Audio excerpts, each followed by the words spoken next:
In his essay, Unpacking My Library, Walter Benjamin writes that, quote, every passion borders on the chaotic, but the collector's passion borders on the chaos of memories. And just recently, I understood what he meant as I too packed and unpacked my own library as I was moving house. In the books, my own chaos of memories, my eyes alighted on a stack of William Burroughs novels, essays, and critical books that I had not looked at for years. Although way back in the 1980s, he was a little bit connected with my own PhD research. Burroughs rarely appears in any books on the American West and has become truly the invisible man in Western criticism. One critic even recently called him a cultural dodo bird. It struck me, however, that there was something of what Benjamin calls the magic circle operating in my own life too. Since in the year Burroughs died, 1997, aged 83, my first essay appeared on Cormac McCarthy's Blood Meridian. Looking at that essay again, Burroughs actually appears there twice. This first essay subconsciously circled back around to my latest book, published just this year, Worlding the Western.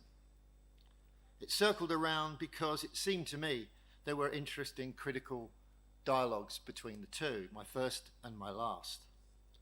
So the new book was written, as I mentioned last night, in response to Donald Trump's, as I saw it, reworking of the type of exceptionalism that had defined for so long the myths of the American West. His policies of bounded individualism, closed borders, and new nativism, alongside his rhetoric of making America great again, seemed to me to hark back to a particular distorted version of the frontier. He was America's defender against a hostile alien world, like the tough guy sheriff standing tall against the bad guys.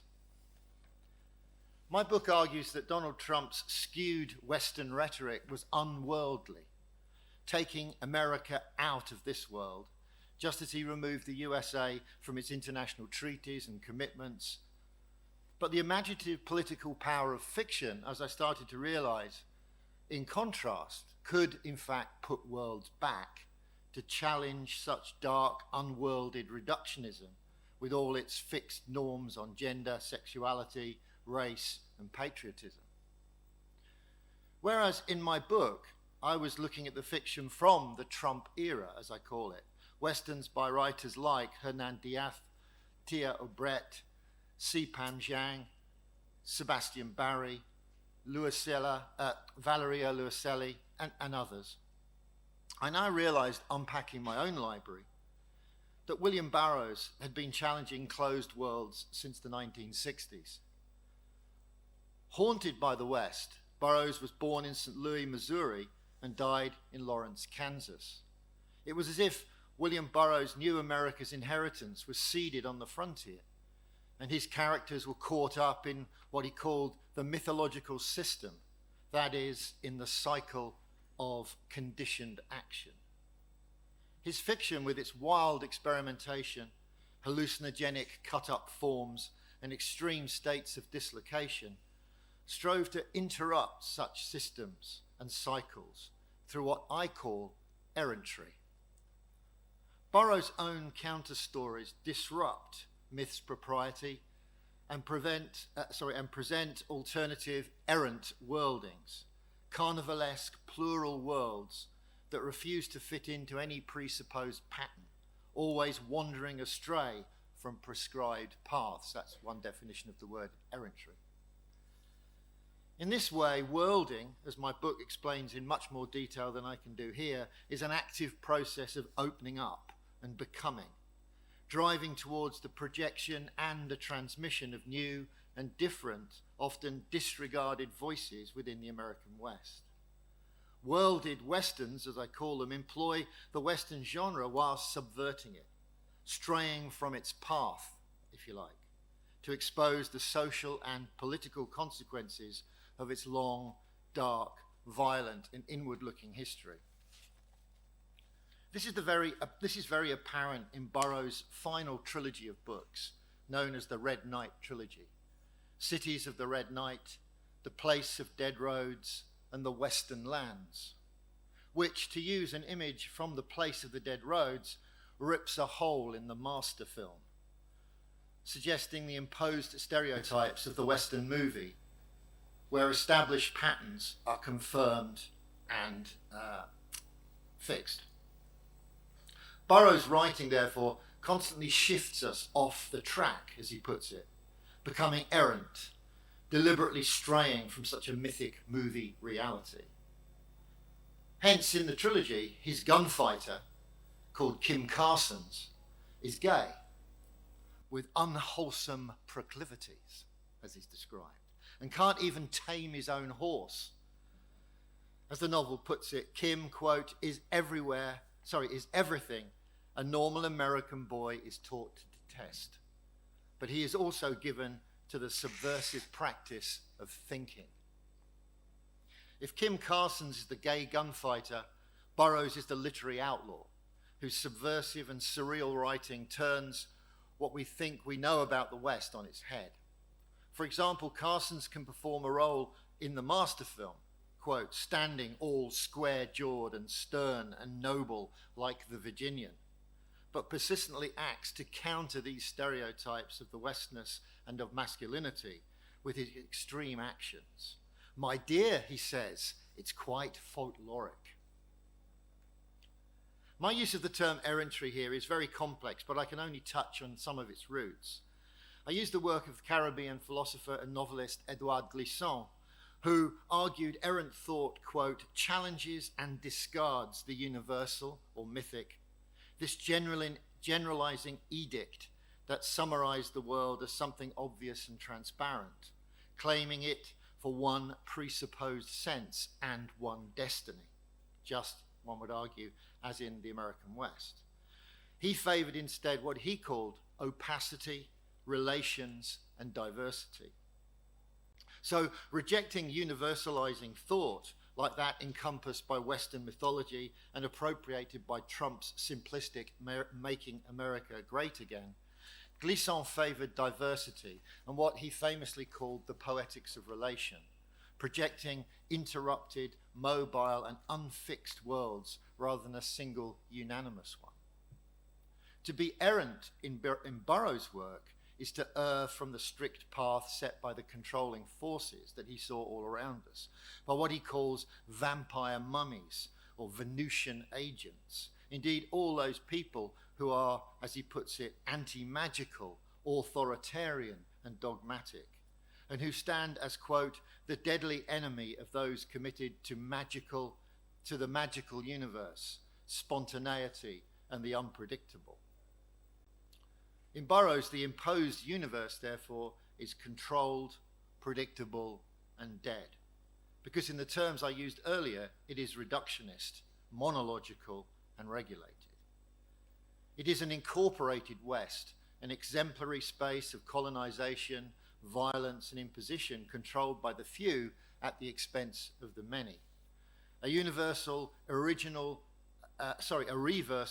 the original democratic American dream of the West. In his novel, The Western Lands, Burroughs writes, borrowing from Shakespeare, well, let determined things to destiny hold unbewailed their way, reminding us of the notion of manifest destiny itself, tied to the supposed immortality to be found in the West. In Burroughs' work, that destiny is only for the wealthy, although maintained on the backs of the working people. Quote, not only had the rich monopolized the land and the wealth, they had monopolized the Western lands. Only the members of certain families were allowed to mummify themselves and so achieve immortality. Can't help thinking about Trump when I read that line. The great orange one. As always in Burroughs' fiction, space, time, and history intersect and overlap. Here, ancient Egypt, although I'm using it as the Western lands as in the West, of course he's really thinking about it also as part of the Egyptian death cycle. So yeah, these space and time and history intersect and overlap, here ancient Egypt with the US West, suggesting the eternal struggle for control and power, the battle of the powerful and what he calls the fellaheen, whose blood, flesh and bones built the Western lands. The Western lands, he writes, was a vampiric mirage, kept solid with fellaheen blood, a mythic dream manipulated by the few because, as he puts it, quote, there aren't enough Western lands to go around. When resources are scarce, men like Donald Trump understood control them not for the all, but for the few. In various guises, Burroughs punk Westerns, as identities shift and mutate. In these Westerns, the independent fellaheen challenge the solid established powers by creating countercultural communities to punctuate the equilibrium, as he puts it. Working against the grain of such vampiric controlling forces is, in Burroughs' work, to be magical, to be spontaneous, to be unpredictable, to be alive, like the anarchic narrative spaces of these novels themselves. As he wrote, though, all this happens in dreams, of course, where errantry runs amok, and like in his novels, all forms of traveling into space, back and forward in time, into and out of the human body, beyond human identity, are commonplace. As with his renowned technique, the West is cut up, rearranging existing orders, languages, and mythologies, offering up a scrambled, errant counterforce. Quote, if you want to challenge and change fate, he wrote, cut up the words, make them new. Just like Kim Carson's The Gay Gunfighter resisting the master film, he just did not fit. What Burroughs' work does is, as he puts it, quote, to tamper with the pre-recordings of the master film, the myth, through a constant derangement of reality, time, the senses, and the established order of things. The effects of this are present in the oft-repeated last words of Billy the Kid, used constantly throughout Burroughs' work. Qui es? Who is it? Through this questioning, with its uncertainty and doubt, Burroughs' work too looks unflinchingly into the darkness, just as Billy the Kid did. In the swirling, disorientating collage of Burroughs' work, the Western genre is spliced with science fiction and the detective story, further unworking stable structures and unleashing shifting associational patterns, as he called them. Reading the trilogy takes us through the West and beyond, tracing themes and motifs familiar in the US history and myth, while divesting them of ultimate exceptionalist authority or certainty. For these are, I would argue, worlded concerns.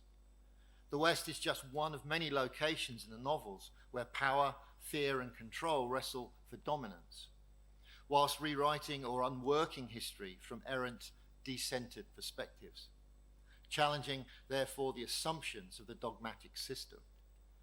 In The Place of the Dead Roads, Kim Carson's understands this. He explains, quote, the way to kill a man or a nation is to cut off his dreams. The way whites are taking care of the Indians, killing their dreams, killing their magic, killing their familial spirits. What Burroughs holds onto, however, is the possibility of still a land of dreams, built not on the fixed and regulated controls of a vampiric capitalist elite, but upon something more fluid and magical, and less solid, as he puts it. The green light at the end of Daisy's dock, he says.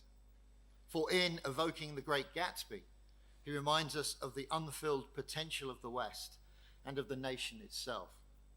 For like Fitzgerald's novel, Burroughs' trilogy is, quote, in the end, a story of the West, with its infinite regret at freedom's loss. As if prophesying the emergence of politicians like Donald Trump, Burroughs wrote of America, quote, the chance was there, the chance was missed. The principles of the French and American revolutions became windy lies in the mouths of politicians. Carson's desire as both gunfighter and, as it turns out in the trilogy, a writer, is like Burroughs, to rekindle this potential and defy the powers of control and of imposition, not as a tangible material dream of progress, but a dream space created in his narratives themselves. In deranging the codes of society and myth, the weapons he, quote, advocates are weapons that change consciousness, weapons of illusion. In the hyperbolic language of the novel, the aim is, quote, to become a god, to shoot his way to immortality, to invent his way, to write his way. Ultimately for Burroughs, quote, writing, if it is anything, is a word of warning. In this case, a warning, I think, in the trilogy about the misuse of mythology and of power. So Burroughs wrote in one of his final books called, strangely, Guns and Painting of 1992, the purpose of writing is to make something happen, something magical. As he puts it in the last of the trilogy, The Western Lands, whenever anyone reads his words, the writer is there. He lives in his readers. The reader, therefore, hello, pizza's here. The reader, therefore, carries the fight through Burroughs' words, his warnings, giving a kind of immortality beyond the book itself. Because, as he said, that's what art is all about. Towards the end of the novel, he invokes a spirit that typifies this goal of writing, and which returns us to my central argument about errantry. He writes, I'm the uninvited mole, the errant, lawless soul. I'm a singularity. I'm a lock without a key.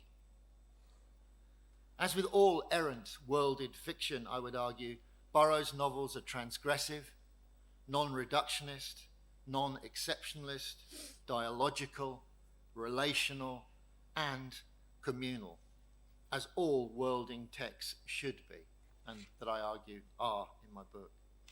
He is truly, in those words, the errant, lawless soul, proving that, in the end, to err is indeed human. And in an increasingly dehumanizing and inhumane world of reductionist politics, what we need, surely, is more humanity, not less. Finally, this errantry pointing towards future worlds is always best expressed for Burroughs in the reclaimed language of the Western. Quote, my saga, he writes dramatically, will shine in the eyes of adolescents squinting through the gun smoke. Thank you.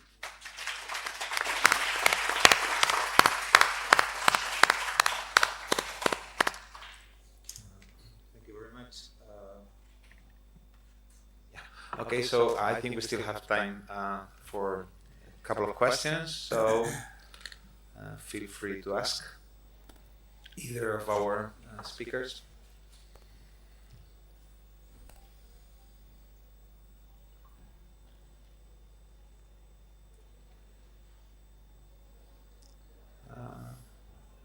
I will break the fire then. Okay, Neil, I mean, when you were talking about errantry, I was thinking of another meaning of errant, which is like the knight errant. I don't know if you have thought about also that meaning and the quixotic kind of associations that you can find also, not just in Burroughs novels, but also in the Western in general. Yeah, I mean, yes. As I said in the paper, it's this is a lot of this. Some of this is in my book, but not. It's his new work as well. Burroughs doesn't appear in the book at all. Again, but yeah, the idea of errantry. I wrote a piece for the book that Marek was talking about that's coming out, which is an essay on a wonderful English writer called Karis Davis. It's called a novel called West. If you've not come across it, it's a beautiful, very small little novel. And I specifically talk in that book about the idea of the errant knight and Quixote and that whole kind of tradition, because in a way because it's a kind of a book about searching and about looking. So I kind of relate that also to that kind of journey west. In the novel, I won't say much about, but it also connects with Lewis and Clark and the idea of the kind of the drive across the west. And there's a character who kind of wants to mirror that journey, and he goes looking for mammoths that he thinks might still be alive in the west. So it's but yeah, very much that kind of tilting at the windmills, that relates to that. So yeah, Errantry it's a very interesting word, and it has a kind of, if you look back to its roots in Latin and so on, it has so many different meanings, and very often they're ones that we actually don't use anymore. We kind of use them in relation to errors, and errors are something that have to be put right, but actually, the footnotes for this essay, the stuff they took out, would have talked about. Foucault is a real important source on this, because Foucault talked a lot about the errors of history and so on, and how also in that sense, errors are not bad things, because we learn from errors. We don't have to fix them, we don't have to put them right. So anyway, yeah, so Errantry in that sense. But the source really is Glissant is very important, and so as Jean-Luc Nancy as well, the French academic, talks a lot about this as well. Thank you. I would also like to ask you a question. What do you think is Sergio Aragonés's main contribution to the field of Western comics? Well, okay. I think it's a major contribution, right? Because he's the only Spanish author who has created an iconic Western comic hero, right? Or who has helped to create, right? So well known in the United States, although he's not as well known in Europe, because of the fact that I just mentioned in my talk. There are some of the heroes created in the United States who are not known in Europe, and the other way around. Okay, but from a point of view, he's one of the most important authors in this sense, right? Okay, because no author born in Spain or Latin America has helped to create a Western comic hero that has been influential and well known in the United States. Okay, thank you. Any other questions, or are you ready for? We have a question. Back. Just one question to Neil. Can we, as historians of the West, American West, use American Western genre as antidote to Trumpism in America and in the world? Yes. Obviously, Trump is way more than just using the West. But as I try and argue in the new book, I just found overwhelming evidence, really, that Trump had, even if you look at Trump's State of the Nation speeches, he often, like most presidents do, right? They draw on the West. They draw on the frontier. But of course, he used it basically to bolster his thoughts about, the southern border, keeping immigrants out, and it was all basically tied up with this idea of what he thought America needed to be, which was great again, as though somehow, going back to, say, Turner's idea of the frontier and the closing of the frontier in 1893, that somehow after that, America kind of starts to go downhill, and we need to get back to something. I think Trump genuinely kind of felt that with his idea of the border wall and so on. So I think there's lots of ways one can counteract, or as you say, find antidotes to politicians like that. But fiction seems to me has, Christ, I've been spending my whole life talking about art. If it doesn't do it, if it doesn't help us change the world, then what are we doing, you know? So, you know, whether it's fiction or comics or films, you know, art has to do something about these people, even if it just gets us, you know, as Burroughs says, even if it changed the consciousness of the world. You know, that's kind of what we can do. We can't all go out and bomb people, or, you know, that's terrible. But so we can write, and we can argue and debate. And in that sense, yeah, a long-winded answer, but yes, you know, I certainly hope we can find an antidote. And in my case, because it's what I do, writing about the West is one way of doing it. I mean, Nancy, who reviewed my book, very kindly, and wrote some lovely words on the back. She used this lovely phrase, which I'm going to steal now, because she talks about, there's a kind of political, she really picked up on the politics of the book, and she talked about what she found in the book was an ethics of care, you know, as an antidote to that kind of carelessness. Again, a kind of reference to The Great Gatsby, you know, Tom and Daisy were careless people. Donald Trump was a careless president. And if there's anything that we can do, the ethics of care might be something we can put in, you know, as an opponent to it. Are you done unpacking? No, I still keep finding. I'm still unpacking. Yeah. So we can expect more surprises. Well, you never know. Yeah. Next time I'll be talking about Norman Mailer, who I also, rather surprisingly, found I had lots of Norman Mailer books. Who reads Norman Mailer anymore? You know, but they were there. They're all there. Saul Bellow. God, all these people. It's amazing. It's scary. When you get so old, you suddenly realise that the whole world has just moved on from the 1970s when I was at university, and you were prescribed that was on your reading list. You know, and now, and so in Burroughs, Charles Olson, all these people. Yeah, keep finding them. And unpack your music as well, okay? Oh, same with the music. I do that all the time. You know, I'm rediscovering music from these boxes I never knew I had.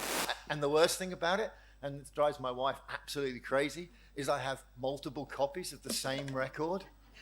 And she said, "Why have you got 2 copies?" And I said, "Well, I bought it last week because I didn't think I had it, but I had."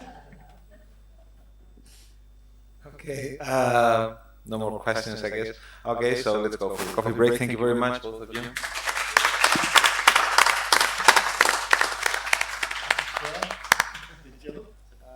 My pleasure. Sorry, I had to push you a Yeah, bit, well, but I mean, I understand. we started a bit late also.